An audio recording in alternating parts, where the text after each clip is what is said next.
वफाकी वज़ीर पार्लिमानी उमूर तारिक फजल चौधरी ने वाज़ेह किया है कि पाकिस्तान के खिलाफ साजिशों का जाल बुनने वालों को एक बार फिर वाज़ेह पैगाम मिल गया। पाकिस्तान की सरजमीन कमज़ोर नहीं और ये शोहदा के लहू से मजबूत हुई है। जो मैली आंख से देखेगा वो नीस्तो नाबूद कर दिया जाएगा, कोई बच नहीं पाएगा। समाजी राब्ते की वेबसाइट पर अपने पैगाम में वफाकी वज़ीर तारिक फजल चौधरी ने कहा कि अफगानिस्तान में मौजूद फितनउल खवारिज के ठिकानों को पाक फ़ज़ाइया के शाहीनों ने कामयाबी से निशाना बनाया।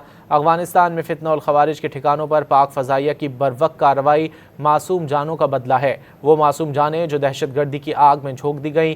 ये सिर्फ एक ऑपरेशन नहीं था, बल्कि ये हर उस माँ के आंसुओं का जवाब था जिसने अपने बेटे को वतन पर कुर्बान किया। यह हर उस बच्चे के ख्वाबों का दिफा था जो एक महफूज पाकिस्तान चाहता है। तारिक फजल ने बावर कराया कि पाकिस्तान के एक एक कोने, एक एक इंच की हिफाजत को यकीनी बनाया जाएगा। पाकिस्तान पहले भी था, पाकिस्तान आज भी है और पाकिस्तान हमेशा रहेगा।